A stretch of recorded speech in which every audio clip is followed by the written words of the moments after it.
Hola amigos, soy Apellido Obligatorio y estoy aquí en Madrid con mi amigo José Alberto Baños, que es miembro del partido político Nosotros.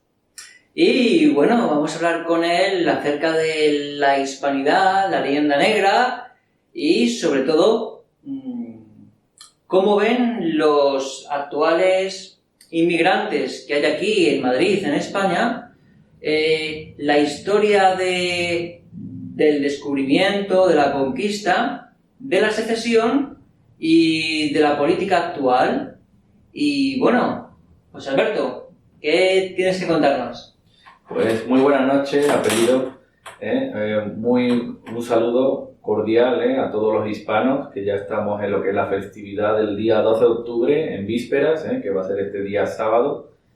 Y efectivamente, pues he tenido la suerte de tratar durante varios años con clientes sudamericanos, porque me he dedicado a lo que es la abogacía, extranjería, especializado en extranjería.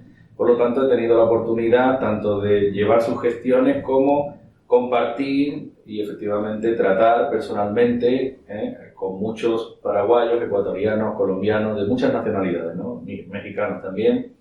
Y efectivamente conservo muchas amistades y siempre sale el tema de los prejuicios, la leyenda negra, cómo hablan de España en Sudamérica, en México, en Colombia, en Ecuador, qué punto de vista tienen, si le robamos el oro, si matamos a los indios, si violamos a sus mujeres. Todos estos temas, pues, en un ambiente coloquial, cordial, pues ha salido a veces. Y son cuestiones que, en el fondo, aunque hay una amistad, pero sí que queda un pequeño resentimiento. Eso hay que apuntarlo. Entonces, estas cuestiones sí que nos gustaría tratarlas para dar este punto de vista para los españoles de cómo nos ven fuera, cómo nos ven en Sudamérica. Lo cual yo creo que va a ser muy interesante, muy gratificante para todos los oyentes y los telespectadores de este vídeo. Pues muy bien. Y para empezar, pues cuéntanos, ¿qué es lo que más te reprochan tus clientes inmigrantes de Hispanoamérica y en concreto los mexicanos? Correcto. Vamos a sacar a colación el tema de México porque ya se cumplen 5 siglos de la conquista de Hernán Cortés, que hizo en el Imperio Azteca, lo que era la América Central, que luego ya se fue hacia el norte y posteriormente se fue hacia el sur, ¿no? Conquistando el Imperio Inca, Sudamérica. Pero efectivamente ya cumplimos ya en 2019, desde 1519, pues 5 siglos de la llegada de los españoles, que al final conquistaron en 1521. Y respecto a mexicanos y el resto de sudamericanos, es muy importante apuntar que ellos tienen el prejuicio de que matamos a los indios. Y además tienen la idea equivocada de que hicimos un exterminio, que hicimos la guerra y matamos a millones, que además contagiamos enfermedades víricas, ¿no? La varicela, sarampión, que diezmaron las poblaciones, ¿no? Que eso sí, en parte, reconocemos que es verdad, que se produjo ese contagio de enfermedades para los que no tenían defensa y por desgracia murieron muchísimos. Pero tienen esa idea preconcebida, ese prejuicio de que matamos a millones, lo cual no se sostiene bajo un mínimo análisis crítico. También sostienen y nos reprochan y tienen como agravio que les robamos el oro. Como vamos a ver a continuación, las cifras hablan por sí mismas, la tecnología ha mejorado y se extrajo muy poco oro de lo que era América, Centroamérica, Sudamérica, muy poca cantidad, en 300 años que cargamos. No obstante, por ejemplo, si apuntaremos a que se extrajo 100 veces o 1000 veces más cantidad de plata, pero sin embargo, eso produjo que hubiera un enorme comercio internacional por el Pacífico y hubiera una grandísima prosperidad en la América española que incluso no la hubo en la península. Ellos eran muchísimo más ricos, esto debemos apuntarlo.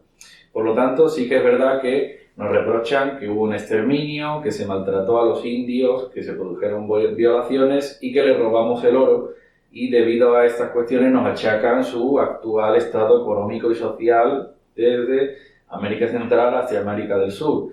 Si estos países tienen un nivel económico menor que España y muchos sufren grandes tasas de pobreza, lo achacan a que los españoles nos llevamos el oro de Sudamérica. Pero sin embargo, es muy de destacar que yo he estado 2 veces en mi vida en Paraguay y sin embargo, tratando con los ciudadanos de Paraguay, amistades, familiares incluso, ¿no? Porque mi propia mujer es paraguaya, en ese sentido, hablando de las cuestiones del oro, luego reconocen que hay muchísimo oro y tesoros escondidos bajo tierra en Paraguay, en Brasil, en Argentina, que los españoles tenían oro y lo guardaron. Y lo escondieron porque se produjo la guerra de independencia. Por lo tanto, ellos mismos reconocen luego que hay muchos tesoros escondidos porque había riqueza en aquella época y sin embargo ahora sufren pobreza. Es muy interesante todos estos temas, todos estos puntos de vista, hay que compartirlo, pero esto va a ser muy ilustrativo. Vamos a compartir, esperemos que nos vean muchísimos televidentes de Sudamérica y de Centroamérica, desde México hasta Argentina, hasta la Tierra del Fuego, que nos vean de norte a sur y que compartan este punto de vista, que vean que nos podemos enriquecer con el debate y que además debemos hacer en este vídeo lo que no hicieron los gobernantes, los intelectuales, los historiadores, tanto de México como de España, tanto de Colombia como de España, reunirse todos en una sala y hacer un debate histórico, un debate sobre materia histórica para desenterrar los verdaderos hechos que acaecieron desde 1519 hasta 1819-20, cuando se produjeron las independencias. Que se pongan de acuerdo políticos, historiadores, intelectuales, en desenterrar la verdadera historia y veremos a ver los agravios que existen o que no existen, si debemos pedir perdón o no. Esperemos que con este vídeo podamos dar una pequeña solución ciudadana a estos debates. Y, por supuesto, la historia de Sudamérica y Centroamérica, de lo que fue la América Española, pues la vamos a hablar en este vídeo. Y daremos buena cuenta de su nivel de prosperidad, su nivel económico y cómo la mayoría de indios no sufrieron ni maltrato, ni violaciones, ni exterminio. Y sin embargo, es más, se aliaron con España y defendieron España hasta los últimos días de existencia del imperio. ¿Y cómo empezamos? ¿Empezamos cuando llegaron los españoles a América? Correcto. Los españoles en América, cuando Cristóbal Colón ya desembarca, primero en las islas del Caribe, ya descubre que hay indígenas y primero realiza una serie de exploraciones. Su objetivo era encontrar especias y oro y encontrar una nueva ruta a las Indias, pero no obstante se encontró en medio con un continente desconocido para los europeos y también para los asiáticos. Al encontrar estas islas del Caribe, vio con Isabel la Católica que efectivamente podía haber especias y oro, pero sobre todo que se podría hacer un comercio de esclavos con los indios. Y se debe decir, la primera cuestión muy importante respecto a la política española en los territorios de ultramar, Isabel la Católica en su propio testamento prohibió que se esclavizaran a los indios, porque los consideraba territorios de ultramar que van a pertenecer al imperio y todos los pobladores de estos nuevos territorios de América tienen que tener los mismos derechos, las mismas obligaciones que los españoles desde la península. Debían tener el mismo trato, no podían ser esclavizados ni maltratados. Esto es un hecho que figura en el propio testamento de Isabel la Católica del año 1500, en el que además prácticamente se establece que deben tener unas condiciones sociales, laborales, unas condiciones económicas que le den para vivir y prácticamente estableció la jornada de 8 horas, cosa que es un hecho prácticamente increíble para la mayoría que no conocen este periodo de la historia. Todo el mundo ve que las 8 horas laborales se establecieron en el siglo XIX en Inglaterra, pero no obstante no es cierto. Fue ya una medida que estableció Isabel la Católica, que es muy importante. Entonces, ya desde ese primer punto de vista, vemos que España no era una potencia agresora, imperialista, sino que vio que tenía una misión civilizadora, una misión religiosa de predicar el Evangelio y ver con los nuevos pobladores, con los indios, ver efectivamente qué había en ese territorio, qué pobladores había y transmitirle el Evangelio, hacer una misión de civilización. Entonces, una vez que falleció ya Isabel la Católica y ya estuvo en el trono de España Carlos I de España, V de Alemania, que era nieto de Isabel la Católica, pues se empezaron a hacer las primeras incursiones, ¿no? Exploraciones de lo que fue el continente americano, ya no las islas del Caribe, sino el continente, ya en 1515-1516. Fueron varias expediciones de españoles y intentaron hacer un asentamiento de colonos, de colonias. ¿Qué ocurrió? Que en cuestión de pocas semanas vinieron los pobladores de esos territorios a la costa, vieron que se estaba haciendo poblado y por desgracia pues eran aztecas y estos guerreros del Imperio Azteca secuestraron a los españoles, se los llevaron a Tenochtitlán y allí los tuvieron presos directamente, los tuvieron presos, los tuvieron prácticamente en muy malas condiciones y hicieron sacrificios humanos y luego canibalismo. Es muy fuerte decirlo, pero es cierto. Hay reportajes de National Geographic, reportajes de Canal de Historia que demuestran que esos primeros pobladores españoles que estaban explorando el continente, fueron apresados y fueron sacrificados. Y además se ven engravados como los aztecas, en ese acto de barbarie, de salvajismo, cortaban las cabezas de sus enemigos, de los sacrificados, y esta era ensartada en una especie de vara, de palo muy largo, de unos 2 o 3 metros de largo, y ahí ensartaban, como si fueran pinchos de pollo, pues prácticamente 5 o 6 cabezas. Y ahí se ven esos grabados, esos dibujos, que son cabezas de personas europeas con barba, que no tenían barba los indios, y luego también incluso ensartaron cabezas de caballo. Pues eso es lo que se encontraron los primeros españoles que llegaron al continente, a la zona de lo que hoy es México, ¿no? El Golfo de México, el Yucatán y toda esta parte. Luego, posteriormente en 1519, llega Hernán Cortés y efectivamente va a ver qué ocurrió con estos españoles que llegaron y que no se tiene noticia de ellos.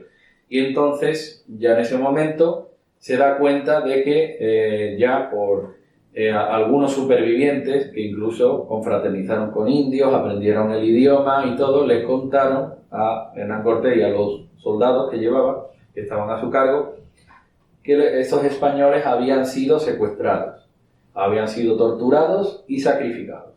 Y además se los habían comido. Correcto. Además, por desgracia, en los territorios de lo que hoy es América Central y también Sudamérica, pues no había un suministro de carne como en un país en la Edad Media, en la Edad Moderna, ¿no? En la Edad contemporánea, en el que tenemos gallinas, cerdos, vacas. No, allí no había ni gallinas, ni cerdos, ni vacas, ni jabalíes, no había nada, solo había algunos pavos, algunos perros, y no daba suministro de carne. Por lo tanto, sabemos que el ser humano es carnívoro y necesita carne. El único suministro de carne que había era el de personas sacrificadas, que luego sus restos eran cocinados o incluso se los comían prácticamente crudos y eran caníbales, eran antropófagos, la antropofagia. Por lo tanto, era una realidad realmente bárbara, primaba la barbarie, el salvajismo. No tenían apenas moral, no tenían la institución de la familia, los aztecas ni muchas tribus de las que estaban allí. Pensaban que, según su religión, para seguir girando el mundo y que volviera a salir el sol por la mañana, había que sacrificar personas y derramar sangre en honor a sus dioses para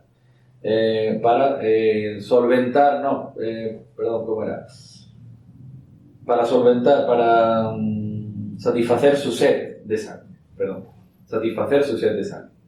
Entonces, ante esa creencia, mientras más personas capturaras en una batalla o en una escaramuza, ¿no? En una redada, llegaban y capturaban a cientos o miles de personas, se las llevaban a la capital, Tenochtitlán, los tenían presos, le daban un brebaje, que era el pulque, que viene de lo que es la misma planta con la que hoy se hace el tequila, que era muy fuerte, prácticamente lo tenían alcoholizado o narcotizado, como queramos llamarlo, y así no se resistían y aguantaban hasta que le llegaba el momento en el que lo subían a la pirámide y eran sacrificados, ¿no? Le clavaban un cuchillo a lo que es el abdomen, sacaban su corazón prácticamente en 10-15 segundos, muy rápido, y así mataban a decenas, a cientos de personas en un solo día. Podían matar incluso a miles en cuestión de pocos días.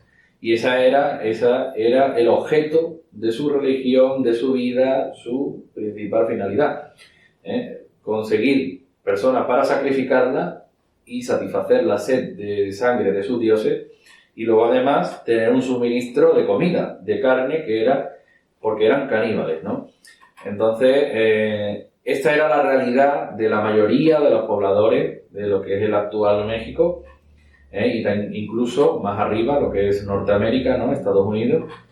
Y el Imperio Azteca además se dedicaba a hacer la guerra, a hacer estos sacrificios para sus dioses, y tenía sojuzgados a muchas tribus.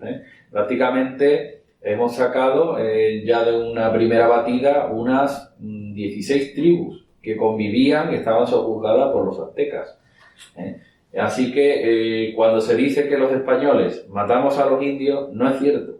Los españoles llegaron Cortés y sus soldados a América, exploraron, vieron que fue de los españoles anteriores que intentaron hacer un asentamiento en las costas de México, y a partir de ahí pues tuvieron varios enfrentamientos, pero desde el primer momento se encontraron con varias tribus que directamente se aliaron a los españoles porque veían que eran guerreros venidos desde el este, que tenían un progreso tecnológico, una forma de civilización más avanzada, y vieron que era positivo y que sobre todo podían aliarse a ellos para ser liberados de lo que era el sometimiento, la esclavitud a la que les sometían el Imperio Azteca, los aztecas. Cuestión muy importante. Sí, se calcula que anualmente los aztecas asesinaban y se comían entre 100.000 y 200.000 seres humanos, hasta tal punto que hay historiadores proindigenistas que opinan que si no hubiesen llegado los españoles, los aztecas habrían provocado un genocidio de tal tamaño que se habría extinguido casi la vida humana por esas zonas. Correcto. La población de lo que era Centroamérica y Norteamérica estaba bajando considerablemente. Prácticamente el Imperio Azteca duró unos 200 años, desde el 1320 hasta el 1520, unos 200 años. En esos 200, si hacemos a ojo de buen cubero una estimación bastante mínima, si hacemos una estimación moderada de unos 50.000 sacrificados al año, nos damos cuenta de que prácticamente fueron sacrificados en esos 200 años unos 10 millones de personas. Se dice pronto. Entonces, a ese ritmo de sacrificios y de matanza, prácticamente en otros 100 años iban a acabar con toda la población. Es más, ya iban a tener que autosacrificarse los propios aztecas para tener carne para sacrificio, porque estaban diezmando literalmente al resto de tribus, que ya estaban bastante hartas. Así que era un problema muy grave el que había en lo que era América, Centroamérica, en el Imperio Azteca, y los españoles, al ser conscientes y poder ver esta situación, entablaron relaciones con varias tribus. La tribu más importante que se unió a los españoles y con la que más relaciones tuvieron fueron los guerreros xalcaltecas, hay una ciudad en México que se llama Tlaxcala, no sé si lo he dicho bien, y en esa ciudad están los antiguos xalcaltecas.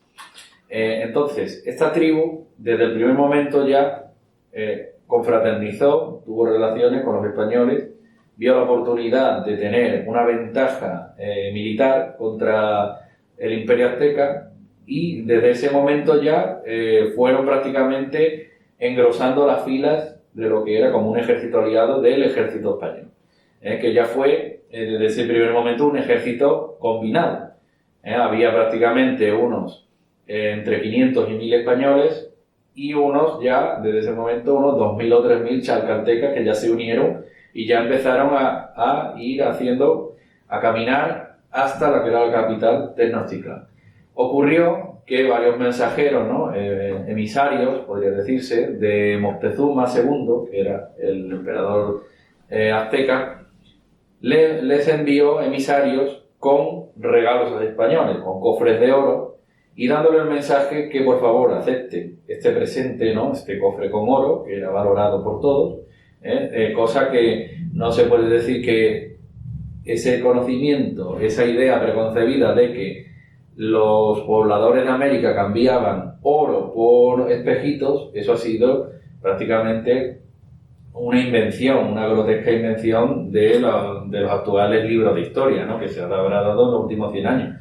Eso sabían que era valorado. Porque podían ser caníbales, pero no eran tontos. Correcto, correcto. Entonces le pidió Moctezuma que aceptaran el presente y que por favor no continuaran su marcha hasta la capital Tenochtitlán. Pero, no obstante, Cortés dijo, dele usted el mensaje, ¿no? Por supuesto con los traductores que hacían los caltecas, dele el mensaje de que queremos entrevistarnos con Moctezuma, queremos encontrarnos, y así fue.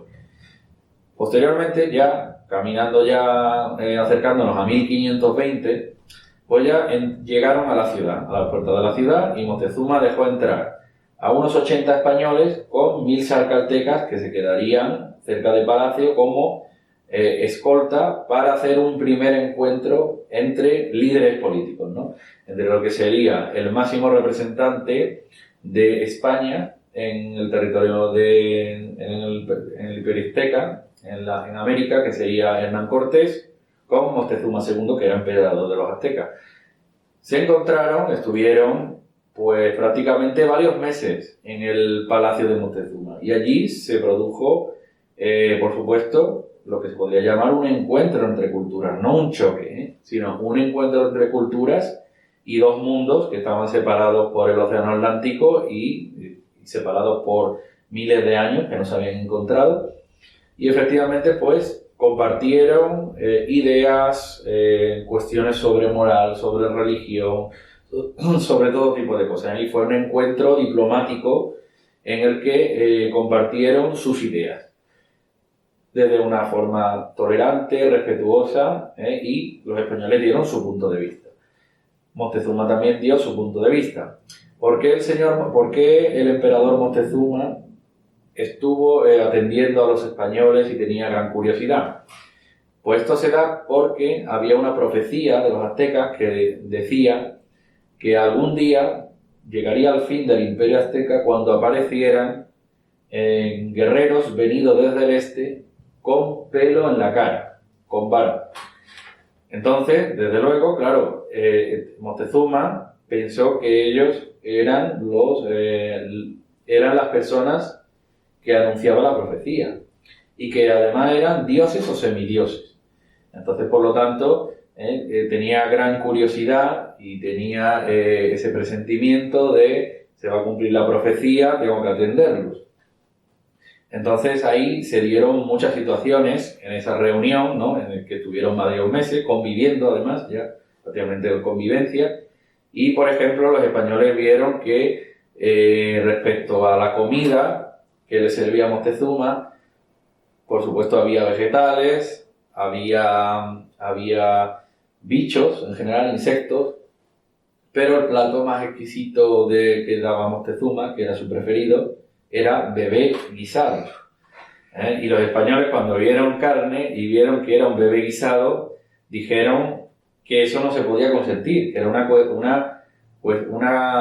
acto demoníaco el realizar, matar a un bebé y guisarlo para comérselo.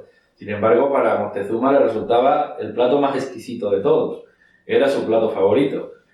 Pero los españoles decían que todos estos actos eran satánicos, demoníacos, que pertenecían al mal, que no se podían tolerar. Y Moctezuma escuchó con atención y toleraba esas ideas que para el resto de aztecas sería intolerable, pero tenía la mente abierta a escuchar unas nuevas ideas venidas del otro mundo. Por lo tanto, no fue un encuentro de un choque y una guerra como plantean desde el desconocimiento los ciudadanos de América y Sudamérica, que confunde, por ejemplo, lo que pasó con el emperador Inca Atahualpa con el emperador Moctezuma. Lo confunden porque fueron historias diferentes, fueron conquistadores diferentes, Cortés y Pizarro fueron diferentes, y tienen que tener en cuenta que, en primer lugar, España no vino como una potencia invasora a hacer la guerra y a saquear todas las ciudades, sino que hicieron una labor de exploración, de confraternización con los pobladores de América y además un encuentro diplomático con el propio emperador de los aztecas, que era el más importante imperio en América Central. Ya, sobre esta base, tenemos que entrar ahora en las cuestiones ya farragosas del conflicto. ¿Por qué ocurre un conflicto y se entra en guerra? Muy bien, pues vamos a ver, tenemos que ahora hablar de los acontecimientos de la Noche Triste. Ocurrió que en ese encuentro diplomático, en un momento dado, después de pasar varios meses, 2, 3, 4 meses, Cortés tuvo que abandonar a Tenochtitlán y tuvo que acudir a la costa, porque venía Pánfilo de Narváez desde Cuba, que era otro general español, y venía a la costa de México para ver lo que se estaba haciendo, y tenía órdenes del emperador Carlos I de España, tenía órdenes del rey de supervisar la misión en América, y además había órdenes de no confraternizar con los pobladores de América, simplemente realizar un asentamiento en la costa y ver si había especias y oro para llevar hasta España, hasta la península. Entonces, Pánfilo de Narváez viene con unos 1000 soldados españoles. Hernán Cortés tiene las noticias de que ya se acerca, de que ya está a punto de venir, por lo tanto tiene que abandonar el palacio de Moctezuma y dirigirse hasta la costa. Cuando ya llega a la costa, allí directamente a Pánfilo de Narváez lo detiene y le dice que debe quedarse detenido, no como un traidor, pero sí que tenía que quedarse detenido como una medida de precaución, porque allí se estaba haciendo relaciones diplomáticas con los pobladores y con el Imperio Azteca, y no quería que hubiera un conflicto entre los propios soldados españoles. Por lo tanto, al final quedó detenido Pánfilo de Narváez. En ese ínterin en que Hernán Cortés está a unos 300, 400, 500 kilómetros de Tenochtitlán, está lejos, a varios días de camino, se producen los hechos de la Noche Triste. Ocurrió que en el mes de abril-mayo de 1520 los aztecas hacían la fiesta del agua. Entonces, Hernán Cortés dio la orden a su delegado, que se llamaba Pedro de Alvarado, que era el general o el teniente, ¿no?, por así decirlo, era el subalterno de Cortés, que tenía la orden de mandar sobre las tropas españolas, sobre los caltecas aliados, y que no hubiera ningún problema. Entonces, se le dio instrucciones por parte de Hernán Cortés de que no se permitiera ninguna fiesta ni ningún evento en ausencia de Hernán Cortés, porque quizás podría haber un problema o la situación podría descontrolarse. Sin embargo, Pedro de Alvarado no hizo caso y dejó que se celebrara la fiesta del agua.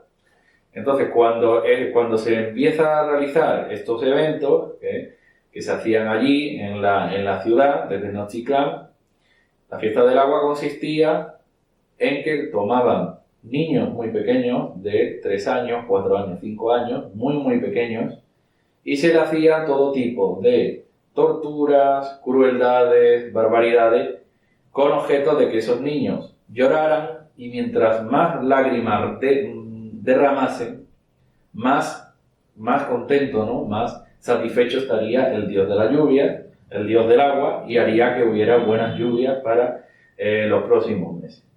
Entonces se le hacían todo tipo de barbaridades a esos niños pequeños: amputarle las manos, amputarle los pies, luego meterlo en aceite hirviendo para que para que la herida cicatrizase, hacerle cortes, hacerle todo tipo de crueldades con objeto de dilatar su sufrimiento, la crueldad, y hacer que mientras más lágrimas derramaran esos niños, mejor sería. Más se congraciarían con su Dios de la lluvia. Entonces, al presenciar este acto, Pedro de Alvarado con el resto de soldados españoles, ver este acto de brutalidad, de salvajismo, pensaron, lógicamente, que los siguientes iban a ser ellos, y que además no se podía tolerar un acto de este tipo, que era prácticamente cruel, demoníaco, satánico, como lo queramos llamar. Porque si vemos una escena parecida, todo el mundo pensaría que eso es un acto, una ceremonia satánica. Entonces, ¿qué ocurrió? Pues que organizó a sus tropas y cuando se estaba haciendo la fiesta, cargó contra los soldados aztecas y mató a varias decenas y se produjo un gran enfrentamiento, interrumpió la fiesta y ahí quedó prácticamente interrumpida y con bastantes muertos en las calles de Tenochtitlán. Los españoles, una vez ya hecha lo que es la trifulca terminada, rápidamente se retiraron al palacio de Moctezuma y allí se atrincheraron y estaban allí parapetados para que no entraran los soldados aztecas. Y Moctezuma estaba allí con ellos, prácticamente pues viendo, ¿no?, que se había ido todo, se había descontrolado, ¿no? Cuestión que tampoco quería Moctezuma, no quería que se descontrolara y que hubiera un enfrentamiento bélico entre las dos potencias, entre el Imperio Azteca y el Imperio Español, entre soldados de ambos imperios. Entonces ocurrió que ya estaban allí atrincherados, se llevaron varios días y volvió Hernán Cortés. Cuando Hernán Cortés vuelve, ve que la ciudad está completamente vacía, está todo muy tranquilo y ya se estaba preocupando. Llega al palacio de Moctezuma, le abre las puertas y entonces le cuenta a los soldados españoles lo que ha ocurrido. Y habla con Moctezuma y entonces vio que ya lo que era la misión diplomática había fracasado, que por desgracia, pues Pedro de Alvarado, en contra de las instrucciones de Hernán Cortés, permitió una fiesta sin su presencia y entonces se descontroló la situación y hubo ese enfrentamiento, muertos, todos estos problemas. Entonces, Hernán Cortés dialoga con Moctezuma y prácticamente, ¿no?, y le dice: Moctezuma, que ha salido todo mal, por desgracia, no queremos que haya más enfrentamientos, queremos retirarnos y no queremos que haya una guerra entre los dos países. Moctezuma está de acuerdo, que no quería que hubiera ningún enfrentamiento, pero no obstante, estaba el hermano de Moctezuma, que era candidato al trono y quería ser emperador de los aztecas. Y sabía Moctezuma que su hermano estaba conspirando contra él y estaba organizando a los soldados aztecas para hacer un golpe de estado, matar a Moctezuma y sus hijos por traidor, por haber cobijado a los españoles, por haber confraternizado, por no haberlos sacrificado. Y entonces ya sabía la situación de peligro que iban a intentar derrocar y que lo más seguro que hubiera una guerra entre los aztecas y los españoles. Entonces Moctezuma le dijo a Hernán Cortés que por favor, que en primer lugar se llevara a sus hijos. Moctezuma tenía muchos hijos, dicen en las fuentes que unos 19, pero pidió a los españoles que se llevaran a todos sus hijos, hijas e hijos, y había sobre todo uno que era el siguiente aspirante al trono, que era su hijo primogénito, varón, que iba a ser el pretendiente al trono si faltaba Moctezuma. Entonces pidió que se llevara a todos sus hijos con los españoles, que se los llevara lejos de Tenochtitlán para ponerlos a salvo. Y mientras tanto Moctezuma iba a intentar hablar con el pueblo para apaciguar los ánimos y decir que no, por favor, que queremos paz, que no haya un enfrentamiento entre los dos imperios y que se evitara la guerra. Entonces Moctezuma sale al balcón de su palacio, allí le están esperando los soldados aztecas con ciudadanos, ¿no?, con sus ciudadanos de su imperio, y los soldados aztecas lanzan piedras, dardos, lanzas, todo, y impacta contra su emperador y lo matan, ¿no? Lo matan de una pedrada, de una lanza, lo mataron. Quedó muerto y entonces los españoles ya tuvieron que estar atrincherados y esperar a que llegara la noche para poder huir. Entonces los españoles, ya aprovechando ya la oscuridad de la noche, huyen, pero no obstante, en esa huida de la noche triste, los guerreros aztecas consiguieron interceptar a muchos españoles y a varios hijos de Moctezuma. De hecho, el hijo que iba a ser el candidato al trono, su sucesor, fue capturado y sacrificado esa misma noche. Y también varias hijas de Moctezuma, esto hay que apuntarlo.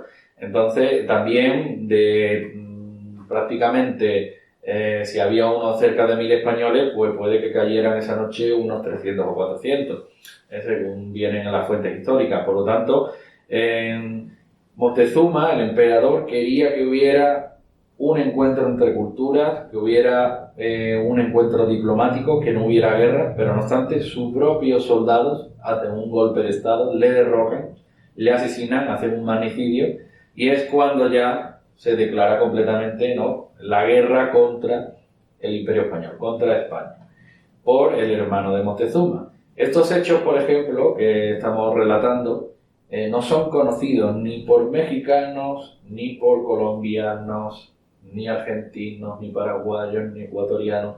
Prácticamente de toda Sudamérica tienen esa idea preconcebida de que España fue a América a agredir a los pobladores, a hacer una misión imperialista, conquistar los territorios, saquear los pueblos, llevarse el oro, pero sin embargo nada más lejos de la realidad. Los hechos son los que son, los se puede consultar en diversas fuentes, ¿no? La fuente más fiable, porque es la más completa, es el libro de Bernard Díaz del Castillo, que fue un soldado español que estuvo con Hernán Cortés, hizo su obra que fue llamada La verdadera historia de la conquista de México.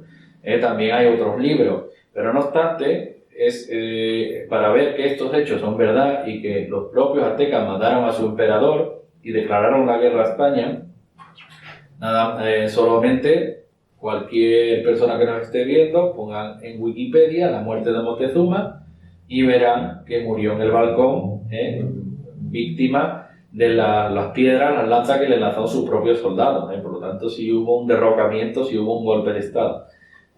Así que una vez que ya estamos hablando y estamos informando a los oyentes, ¿no?, a los televidentes que nos están viendo, que ven estos hechos y son informados, yo creo que tendremos la suerte de que cambiará mucho la conciencia de todos aquellos televidentes que nos ven ahora. Con estos hechos de los que han sido informados, verán que los españoles, en primer lugar, no hicieron una ocupación imperialista, no fueron ni a matar, ni a violar, ni a saquear, sino que se hizo una exploración, se confraternizó con las tribus que había, se hizo un encuentro diplomático con los aztecas, pacífico, haciendo un encuentro de culturas, compartiendo conocimientos, ideas de moral, de ética, pero no obstante, por los devenires del destino, pues por desgracia, por una serie de sucesos lamentables, vieron cómo se hizo una fiesta terrible, muy cruel, y los españoles pues pensaron, lógicamente, que en primer lugar no se podía tolerar esa fiesta y en segundo lugar que ellos iban a ser los siguientes en ser sacrificados. Por eso hubo ese enfrentamiento. Y estos hechos, por ejemplo, los mexicanos pues puede que tengan su versión, pero no obstante les animo a que busquen la respuesta, a que se informen en profundidad sobre estos hechos y verán que son ciertos y que no hay ninguna otra explicación posible. Pueden consultar nada más ni nada menos que la Wikipedia, que está consensuado y que vemos que es un vocero, ¿no? Es una página vocera de lo que es la historia oficial, y ese hecho está contrastado y está consensuado. Es un hecho que lo dan como cumplido, que no hay discusiones y debates históricos sobre cómo murió Moctezuma. Fue asesinado por sus propios ciudadanos, sus propios soldados del Imperio Azteca. Y entonces ya los españoles, una vez que se retiraron, vieron que efectivamente los indios, las tribus indias, los zacatecas, olmecas, había varias que se unieron a los españoles, tuvieron en gran estima a los españoles. ¿Por qué? Porque vieron que eran los primeros guerreros que habían entrado en Tenochtitlán y habían salido vivos de Tenochtitlán. A pesar de sufrir muchas bajas y tener esa derrota, haber tenido que huir, no obstante, era la primera vez que alguien entraba en el Imperio Azteca, en su capital, y salía vivo, sin ser sacrificado, sin ser asesinado. Por lo tanto, vieron una luz de esperanza de estos son guerreros formidables que si han podido aguantar las embestidas de los soldados aztecas, podemos ganar la guerra contra los aztecas. Entonces formaron ya esas tribus, corrieron la voz y se unieron y se unificaron todas con los españoles.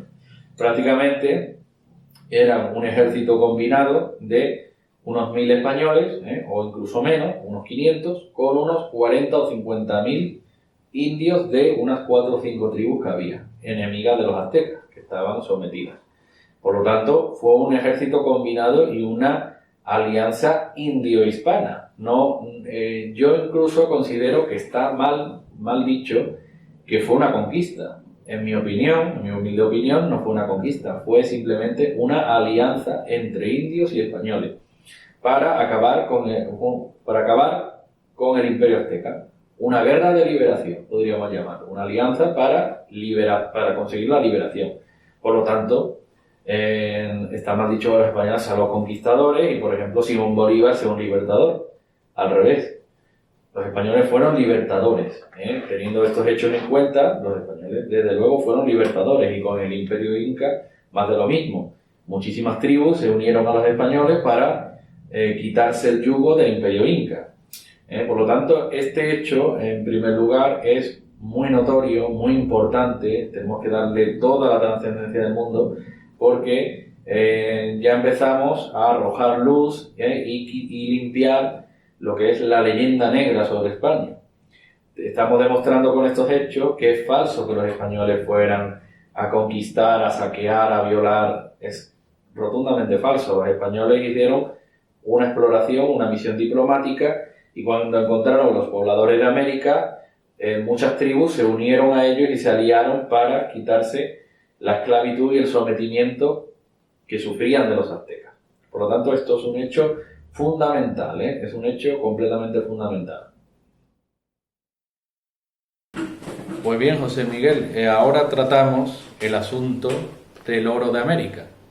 Efectivamente, este es un prejuicio, una idea preconcebida que tienen los hispanoamericanos, en el que sus gobernantes, sus educadores, sus políticos, intelectuales, historiadores, les han metido en la cabeza que los españoles llegaron a América y robaron el oro, se llevaron todo el oro de América.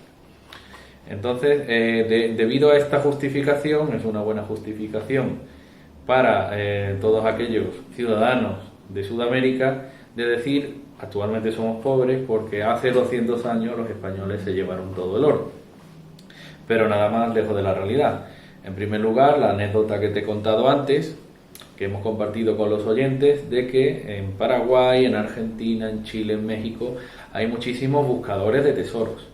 Hay muchísimas personas que van con buenos equipos de detectores de metal para ver si encuentran oro y plata escondidos en la tierra, bajo tierra, porque debido a las guerras de independencia, muchos españoles que tenían dinero lo escondieron ante lo que eran los ataques de los separatistas, de los independentistas de América, ¿no? De los secesionistas, ¿no? Simón Bolívar, San Martín, etcétera. Entonces ya ellos mismos saben que hay muchos tesoros escondidos, por lo tanto había oro, plata en América y que fue escondido para un día volver y recuperarlo. Y ese oro no lo tienen hoy en día. Tanto es así que además era muy interesante esta pequeña historia que hablando con personas de Paraguay comentaron que un señor del pueblo encontró lingotes de oro, pequeños lingotes de oro, y directamente las autoridades se enteraron porque habló con varias personas del pueblo, allí todas las personas dijeron que había encontrado oro y el policía fue y le quitó el oro. Entonces dice, entonces salió a colación esta cuestión de una persona, por ejemplo, en Paraguay, en Argentina, en México, en cualquier sitio, encuentra un tesoro y el gobierno te quita por completo el tesoro, no comparte nada de ese tesoro contigo. ya sacamos la conclusión de que a lo mejor todo el oro que se perdió en América se lo quedó el propio gobierno, porque las personas que encontraban algo de oro se lo quitaba todo el gobierno, no lo comparte nada.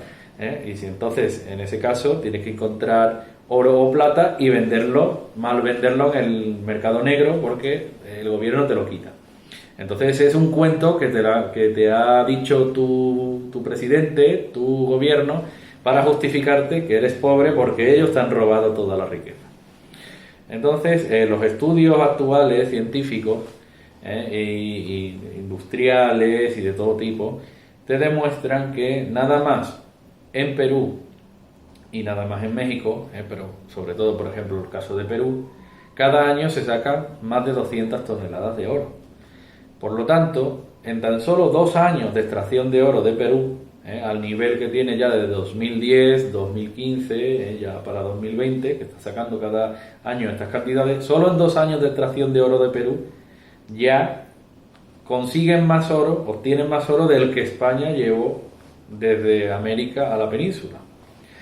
Pero es más, otro dato importante, que España llevó entre unas 350, 400 toneladas de oro de América hasta la península. Pero un dato muy importante que debemos tener en cuenta, España extrajo más oro de América. Lo que ocurre es que había una figura impositiva de tributo que era el quinto real. El quinto real consistía en que un 20% del oro y la plata extraída de América se llevaba directamente a la península como tributo para el rey de España. Por lo tanto, teniendo conocimiento de esta institución, del quinto real, de esta figura tributaria, sacamos la conclusión de que el 80% del oro y la plata quedaba en América para los virreyes, que eran los siguientes en el estamento del rey, que eran nobles, que ocupaban el lugar del rey, la representación del rey en América, que había 4 virreinatos. Por lo tanto, los virreyes tenían el propio interés de que el oro y la plata se quedaran en América y sirviera para comerciar, para enriquecerse, para prosperar, para tener territorios ricos. Por lo tanto, no es cierto que España se llevara todo el oro, el 80% quedó en América. Y solo trajo a la península, que está completamente documentado en la Casa de Contratación de Sevilla, en los registros de los archivos históricos del Archivo de Indias, está contabilizado unas 400 toneladas de oro. Por lo tanto, nada más Perú, en 2 años, ya consigue la extracción de oro que consiguió España llevar de América a la península. Prácticamente España, bajo esa premisa, pues con una estimación muy moderada, podríamos concluir que España llevó entre el 3 y el 4% del oro que se ha extraído en toda la historia de América, pues España lo llevó a la península entre el 3 y el 4%. El otro 96% ha quedado en América, y está en América, y lo tienen personas adineradas, lo tienen los gobiernos, pero no pueden decir que España robó ese oro. Eso es una cuestión, en primer lugar, que debemos apuntar. En segundo lugar, la siguiente cuestión de vital importancia. Habría que preguntarles a todos los habitantes, desde México hasta Argentina, si tienen la respuesta a la pregunta: ¿era rica la América española? Es decir, en el año 1800, los territorios de América bajo el Imperio Español, que eran parte del Imperio Español, ¿eran ricos o eran pobres? ¿Eran más ricos que la península o eran más pobres que la península? Pues la respuesta es que eran rotundamente más ricos que la península. Es más, eran los territorios más ricos del mundo. El estudio realizado por el historiador colombiano Pablo Victoria demuestra que en lo que es México, lo que era el virreinato de Nueva España, desde el 1525 hasta el 1821, concluye con este estudio que era el país más rico del mundo, Nueva España, que los habitantes de Nueva España, que tenían la capital en Ciudad de México, que así se llama hoy, así se llamó en ese momento, Ciudad de México, capital de Nueva España, que llegaba prácticamente hasta Canadá, esos territorios, eran los habitantes más ricos de la Tierra. La Ciudad de México era la ciudad más rica del mundo. Respecto al nivel de vida, pues se ve los estándares del consumo de carne, el consumo de maíz, el consumo de pan, se ve que eran mucho más altos que las ciudades europeas. Pero respecto, por ejemplo, a salarios que podían tener un minero de Nueva España con un minero de Alemania, en los territorios de Sajonia, se puede determinar que en la moneda de francos, ¿no?, de Francia, un minero de Alemania cobraba 4,5 francos a la semana, y sin embargo el minero de Nueva España cobraba 28 francos a la semana. Por lo tanto, cobraba 7 veces más que el minero de alemán. Es decir, México, lo que era México, hoy México de hace 200 años, era 4, 5, 6, 7 veces más rico que Alemania. Y esto es una realidad objetiva y contrastada. La Ciudad de México tenía alcantarillado cuando Londres no tenía alcantarillado. Las universidades fundadas en Nueva España y en el resto de virreinatos, que se quedaron hasta 31 universidades en América, se fundaron mucho antes que las universidades más prestigiosas de Inglaterra. Por lo tanto, España dejó mucha riqueza, mucha prosperidad, mucha cultura, iglesias, catedrales, universidades, hospitales, audiencias reales, la justicia, todo, ¿no? Una civilización la más avanzada prácticamente del mundo. Y por renta per cápita era Nueva España el país más rico del mundo, por renta per cápita. El primero por PIB era China, pero el segundo era Nueva España. ¿A qué se debe tanta prosperidad, tanta riqueza? Pues se debe a que España dominaba el comercio del Pacífico. Como bien dice el historiador Julio Carlos González, el Océano Pacífico era el mar de España. Había 3 grandes bases navales, que era Monterrey en México, Callao en Perú y Valdivia en Chile. Desde Callao navegaban hasta Filipinas, que era el puerto Franco, la base naval del Pacífico de España, y desde Filipinas se comerciaba con Japón, China y la India.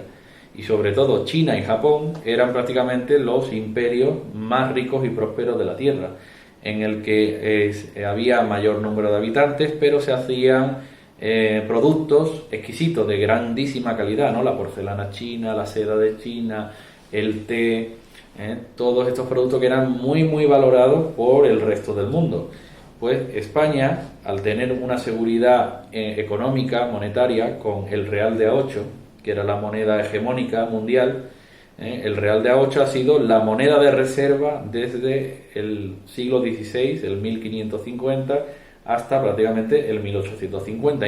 Incluso desaparecido el Imperio Español, se siguió comerciando con la onza de plata castellana, el real de A8, ¿no? Era una moneda de una onza de plata que venía de las minas del Potosí y era la única moneda aceptada en Asia, la única moneda que se aceptaba en China, porque era de gran calidad, era estandarizado su peso, su calidad, su pureza, por lo tanto era aceptada en todas partes.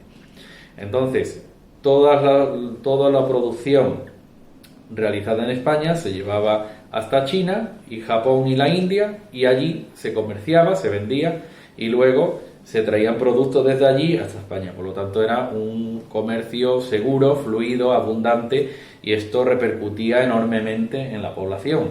La población, se ve que hasta las doncellas del servicio tenían pulseras, ¿no?, de oro en los tobillos. Se vestían con sedas de China. Lo que era el galeón de Manila traía sedas, ¿no?, que era para vestidos muy bonitos, ¿no?, exquisitos. Y se ve una enorme prosperidad. Los indios tenían asignadas tierras por el rey de España, y efectivamente tenían muy buena superficie y cultivaban las tierras. Ellos tenían simplemente que entregar como contribución el quinto real para el virrey, que sería el 20%, y el otro 80% restante era su propia cosecha. Esos productos los tenía y los vendían. ¿Qué ocurría? Que en primer lugar los indios tenían asignadas tierras, las cultivaban, tenían una motivación, tenían un interés en que les fuera bien la cosecha, porque así tenían más cultivo, más producción, entonces luego podía vender más y ganar más dinero. También tenía como consecuencia virtuosa, en este círculo virtuoso, que había una producción abundante de alimentos, que había una mano de obra ocupada, que escaseaba la mano de obra para las minas, para los telares, para montones de diferentes sectores, en los que para tener esos trabajadores, al haber pleno empleo, pues se le tenía que pagar más monedas de plata para que aceptaran el trabajo. Cuestión que era muy rentable, hacía que había mucha prosperidad generalizada, general para los indios, para los criollos, para todos los pobladores de América. Estas cuestiones son muy importantes, porque cuando vienen las guerras de independencia, las mal llamadas guerras de independencia, que fueron guerras de secesión, de división, de dinamitar el gran imperio español, por lo que son lo que se podría decir que eran los generales españoles que traicionaron al propio imperio español y hicieron las guerras de independencia, las guerras de secesión. Cuando ocurren todos estos hechos lamentables, a partir del 1809-1810, se van declarando las independencias y los nuevos gobernantes que forman sus audiencias, sus asambleas nacionales, por así decirlo, ellos forman sus asambleas paralelas al poder del rey de España, que estaba secuestrado por Napoleón, y en esas asambleas empiezan a otorgar nuevos derechos derivados de la Revolución Francesa al Imperio Español. Entonces, las primeras medidas que establecen son: todos los ciudadanos son libres, iguales y fraternos, ¿no? Libertad, igualdad y fraternidad. Bajo estos principios, todos los ciudadanos tienen que ser iguales. Por lo tanto, como todos los ciudadanos debían ser iguales, los indios pasaban a ser ya no indios protegidos y privilegiados por la corona de España, sino ciudadanos iguales que tenían unas tierras que no debían tenerlas. Por lo tanto, lo primero que se hizo por parte de los gobiernos de la Nueva Granada, de Venezuela, de lo que es la zona del Perú, fue expropiar las tierras que tenían concedidos los indios por la corona de España. Esto es un hecho muy relevante. Primera consecuencia negativa, que se le quita un privilegio de tener esas tierras y poder explotarlas para ellos y para sus familias. Segunda consecuencia, esas tierras eran expropiadas por los nuevos gobiernos y eran rematadas en unas subastas ya amañadas para los nuevos gerifaltes, terratenientes, para los nuevos gobernantes que se estaban dando en la Nueva Granada, en Venezuela y en el resto de nuevos países que se estaban formando. Se les quitan las tierras, son rematadas y se lo quedan a precio de saldo los criollos que estaban en los cabildos, que fueron los conspiradores contra el rey de España. Al expropiarles esas tierras, este estamento de criollos, que son llamados los mantuanos, eran criollos ricos que estaban sobre todo en los cabildos y que luego pertenecieron a logias masónicas, quedan en poder de todas esas nuevas tierras que eran muy buenas, muy fértiles y eran las mejores tierras, y amasan riqueza, patrimonio, tierra, y los indios quedan sin tierra, sin trabajo, y al escasear el trabajo y al escasear el dinero, pues tienen que, por así decirlo, se alargan las colas del paro. Por lo tanto, al haber muchos desempleados que ya no tienen tierra que cultivar y no tienen trabajo, ellos tenían que trabajar por muy poco dinero, por muy poco salario. Entonces esa fue la primera consecuencia muy negativa para los indios, para la economía general de los virreinatos, y que además fue el motivo económico, que hizo que los indios se unieran a España y lucharan contra los independentistas. Por lo tanto, volvemos a enlazar con lo que dijimos antes.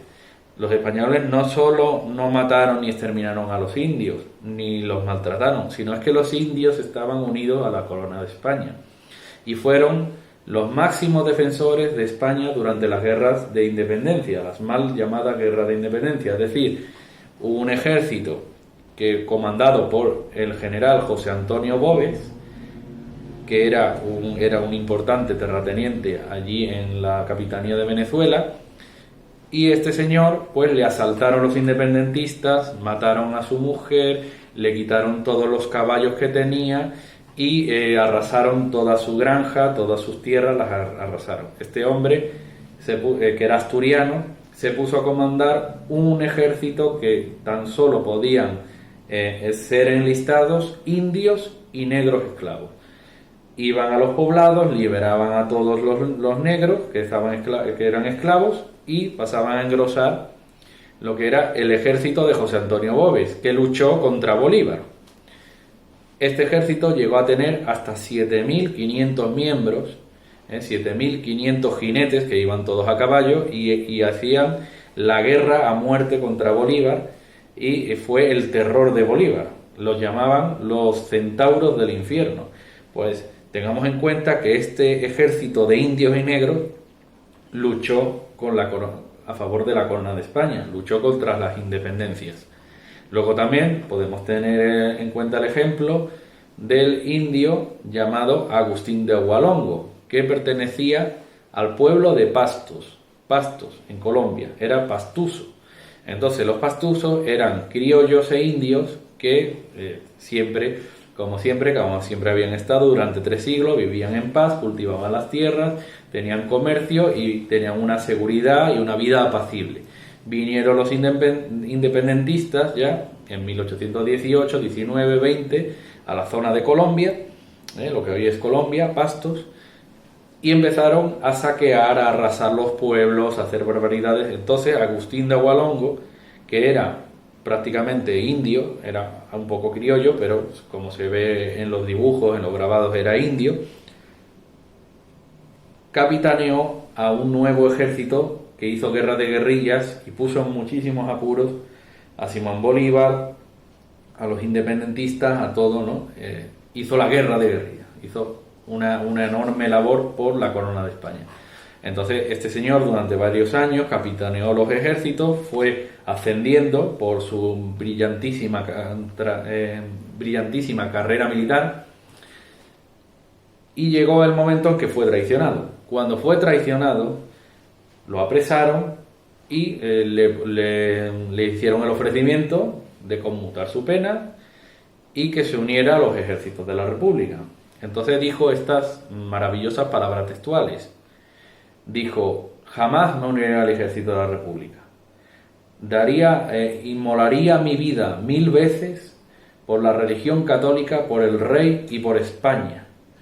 Eso son unas palabras, ¿no?, grandiosas que quedan en la historia y que demuestran la fidelidad, el heroísmo, lo valeroso que era Agustín de Hualongo y todos sus soldados indios que lucharon con España. Cuando llegó el momento en que iban a fusilarlo, le ofrecieron la posibilidad de vendarse los ojos. Entonces él respondió: no me vendaré los ojos, quiero ver la muerte de frente, cara al sol, como los guerreros de mi estirpe, ¿no? Unas palabras, ¿no?, grandiosas, gloriosas, de lo que podría llamarse el último gran héroe del Imperio Español, porque ya después de él perdió España ya el resto ya de guerras de independencia y ya se desintegró totalmente el Imperio Español, pero fue el último gran héroe del Imperio Español, ¿no? En la lista que estaría Hernán Cortés, Pizarro, Blas de Lezo, todos los grandes soldados, héroes de España, pues este sería el último. Entonces ahí vemos que efectivamente América era próspera, América era pacífica, era prácticamente un paraíso en la tierra, era como prácticamente era Suiza, pero de un tamaño 1000 veces mayor, y había muchísima riqueza, prosperidad, y los habitantes y sobre todo los indios estaban aliados y estaban a favor de la corona española, que les daba prosperidad, le daban orden, le daba una civilización avanzada, magnífica, la religión católica que daba una base moral fortísima, la institución de la familia, todos estos elementos que efectivamente hacían una civilización magnífica, venida de España, ¿no? Lo que era el Imperio Español 1000 años después, que fue España, pues continuó la obra del Imperio Romano, ¿no? España eso es lo que hizo en América.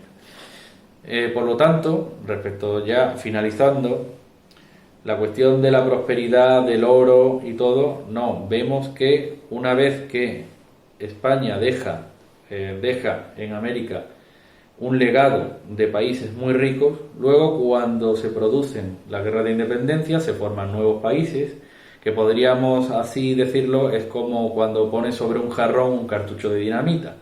Pues el jarrón era el Imperio Español, la dinamita la puso Inglaterra, cuando encendió la mecha explotó y explotó en 1000 pedazos. Entonces, solo tenemos que ver ahora un mapa de América y vemos que son muchísimos pequeñitos países como si se hubiera explotado el jarrón, ¿no? Y luego más o menos los pegas con pegamento, pero ya no queda igual. Pues ahora mismo está así América, por culpa de Inglaterra, que es la que instigó contra el Imperio Español, la que conspiró y la que al final financió, armó, incluso ayudó militarmente a los independentistas que traicionaron a España. Entonces la América que quedó desde 1820 hasta la actualidad ha sido un conjunto de países balcanizados pequeños que se pelean unos contra otros y que los gobernantes son tremendamente corruptos, que hay una convulsión social, económica, política terrible, enfrentamientos intestinos entre las clases dirigentes, sus propios ciudadanos, pobreza generalizada, un sistema económico que es un sistema económico en el que ellos tienen un sometimiento venido del Imperio anglosajón, de Inglaterra y de Estados Unidos. Ellos son saqueados permanentemente por Inglaterra, Estados Unidos, por los bancos ingleses y americanos. Los mejores puestos económicos, los puertos, las casas de moneda, las casas de oro, las casas de diamantes, todas son propiedad de Inglaterra y de Estados Unidos. Uno echa un vistazo a la historia del siglo XIX, de Sudamérica, por ejemplo, y se ve que países como Paraguay, Argentina, Brasil siempre estaba detrás de Inglaterra como árbitro, y se formaba una guerra entre ellos e Inglaterra estaba conspirando con unos y con otros. También podemos ver Argentina, por ejemplo, es un país que tiene enormes riquezas, sin embargo son saqueadas permanentemente por Inglaterra. Todo esto se puede ver. Y como último apunte, quería una cuestión así, ¿no?, para ya finalizar, que respecto, se da la paradoja que desde que existe el Estado de México, desde 1820-1821, justamente este gobierno de México, independentista, que se independizó de España, ha sido prácticamente el gobierno que ha asesinado, ha hecho guerras contra tribus indias, contra tribus que estaban en lo que son los territorios de Nueva España, pues hicieron guerras, matanzas, y prácticamente ha sido completamente al revés. Si se hace un estudio bastante a fondo, se vería que mataron a cientos de miles e incluso, podría decirse, hasta millones de indios el gobierno de México. Entonces se pasó de un estado que era Nueva España, que era un estado rico, próspero, que había tenido, que hasta el momento solo conocía victorias militares, sobre todo lo que sería la intervención, lo que era el dominio del Imperio Español, de la América Española, del Caribe, de Norteamérica, que se daba prácticamente el 75% del territorio de Estados Unidos, incluido la Florida, con Cuba, y Cuba era la base naval más importante de América. Y en la guerra de independencia de Estados Unidos, Nueva España, junto con Cuba, manda a los ejércitos de la Nueva España y también traídos desde la península ibérica, en el 1779, a los soldados españoles comandados por el general Bernardo de Gálvez. Hicieron varias batallas muy importantes que fueron las batallas decisivas que permitieron la independencia de Estados Unidos de Inglaterra, y en estas batallas pues se puede ver que eran todo victorias para los españoles. La batalla de Mobile, la batalla de Pensacola, batalla de la Florida, la batalla de las Bahamas, batalla del Golfo de México, la batalla de Guatemala. Eran una miniguerra mundial, se podría decir. La guerra de Estados Unidos implicó a España, Francia, el Imperio Español, contra Inglaterra, Alemania, Holanda, que estaba una miniguerra mundial. Se dio tanto en la zona de Mallorca, Gibraltar, en el Atlántico, hubo batallas en todas partes. Pero en lo que fue la Nueva España, pues eran todo victorias. Era desde luego, un imperio militar y económico y político que era primera potencia mundial entre España y Francia. Ahora, cuando se divide directamente en los países independientes, México, se forma el Estado de México, que tenía un legado fabuloso, tenía prácticamente el 75% del territorio de Estados Unidos, tenía la ciudad más rica del mundo, que era Ciudad de México, tenía unas instituciones magníficas, el comercio con el Pacífico. Sin embargo, vemos que ha perdido económicamente prácticamente todo, ha perdido prácticamente el 70% de su territorio. Ya México lo que le va ganando terreno a Estados Unidos, tanto por que se independiza el estado de Texas y Nuevo México, que no quieren pertenecer a su propio país. Texas y Nuevo México en 1830-35 se empiezan a hacer guerras de independencia porque no quieren pertenecer a México, se hacen independientes y luego se alían a Estados Unidos. Luego además pierden en la guerra contra Estados Unidos, era el año, quiero recordar, 1846 al 48, pierden los estados de Texas, Nuevo México, Nevada, Utah, California, pierden todos esos estados, pierden prácticamente el 60% del territorio, y se queda en lo que hoy es México. Perdió gran parte. Pero además, como bien dijimos, México hace la guerra contra sus propios indios. Y en esa figura, ahí figuran sus únicas victorias en guerra, porque desde que existe México eran todo derrotas.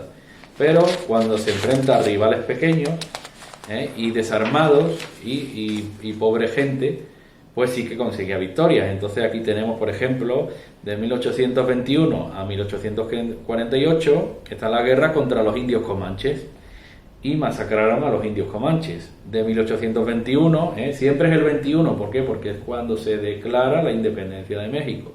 Una vez declarada la independencia de México, ¿qué ocurre? Que los indios querían pertenecer a España. Pues está desde 1821 a 1915, guerra contra los indios apaches, masacran a los indios apaches. Desde el 21 hasta 1929 tiene guerras contra las tribus indias del Yaqui. Es una región en la que había varias tribus indias, exactamente igual.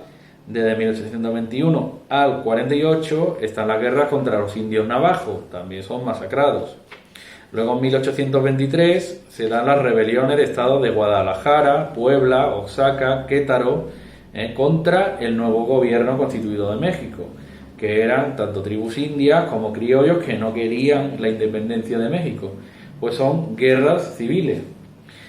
Luego también tenemos una guerra civil de 1824 al 34. O sea, 10 años de guerra civil porque no querían ser parte del Estado de México. Luego en 1835 se da la guerra contra los indios zacatecas. Masacran a esta tribu india. En 1840 está la rebelión de las tribus indias de Río Grande. Masacran a todas estas tribus indias. 1847 está la guerra de indios mayas contra la población criolla de México en la República del Yucatán. Pues se terminó la guerra en 1933 y había como dos gobiernos, un gobierno rebelde que fue el gobierno de la República del Yucatán, hasta 1933. Luego en 1852 está la guerra contra los indios del estado de Sonora. También masacran a estos indios. En 1853, la guerra contra los indios de la Baja California. Y estas son las más destacadas y fueron las victorias de México, cuando se enfrenta a sus propios indios, a los que extermina, los mata, los deja diezmados, y luego dicen que los españoles fuimos los que matamos a los indios. Pues hemos nombrado más de una decena de guerras. que los indios declaraban la guerra al Estado de México. Por lo tanto, el pretexto, la justificación de esos indios es que querían seguir siendo parte del Imperio Español, que el rey gobernara sobre sus territorios, que conservaran sus privilegios de tener las tierras asignadas, poder cultivarlas y tener un buen nivel de vida. Todas estas cuestiones vemos que desmonta de una vez por todas la leyenda negra. Los españoles no exterminamos, maltratamos y violamos a los indios. Todo lo contrario, los españoles llevamos una civilización avanzada, llevamos un buen sistema económico que creó prosperidad y riqueza, llevamos una civilización magnífica basada en la religión católica, con principios morales y éticos sobre el respeto, la honradez, la institución de la familia, todos estos principios que dieron una tierra maravillosa y que hicieron que el Imperio Español fuera pues prácticamente el imperio más decente, más glorioso, más, por así decirlo, el más brillante de todos los imperios que ha habido sobre la faz de la tierra. No un imperio agresor, imperialista, saqueador, como lo fue Inglaterra, como lo fue Holanda, como lo ha sido Francia, sino al revés, un imperio que fue honrado, justo, próspero, decente, el más digno imperio que ha habido sobre la faz de la tierra, sin ninguna duda.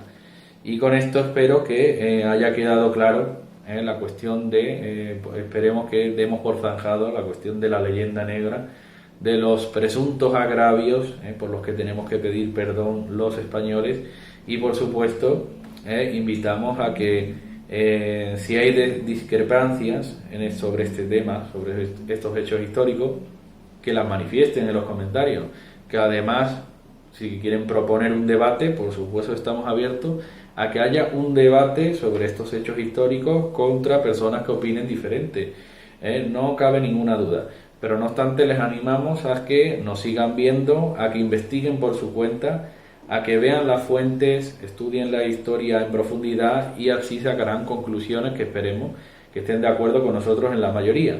Pero no obstante, lo más importante es que si España hubiera continuado hoy día siendo el Imperio Español con ese mismo territorio, hoy día Estados Unidos no existiría tal y como veríamos. Por lo tanto, la nueva España probablemente sería el país primera potencia mundial, el país segundo país con mayor territorio en la Tierra. Es decir, el primero sería Rusia, pero el segundo era Nueva España. Y económicamente, militarmente, socialmente seríamos prácticamente la primera potencia mundial. Por lo tanto, todo eso, por desgracia, lo hemos perdido. Lo hemos perdido por culpa de los ingleses, estadounidenses, el imperio anglosajón, que nos ha ganado terreno y ha hecho una dependencia económica y financiera de todos estos nuevos países con respecto a Estados Unidos e Inglaterra. Nos han saqueado las riquezas y además han oscurecido y manipulado nuestra historia. Por lo tanto, tenemos que empezar a hacer ya una remontada histórica, social y económica de todo lo que es el mundo hispano con respecto al mundo anglosajón. Tenemos ya que desenterrar esa historia que está bajo escombros, tenemos que sacarla a la luz y tenemos que demostrar que el mundo hispano unido no tiene rival. El mundo hispano unido será el más rico, el más próspero y el más brillante de todos los imperios y civilizaciones que hay sobre la faz de la Tierra. Pues muchas gracias, José Alberto Baños, del partido político Nosotros. Y bueno, pues hasta el próximo videoprograma, amigos.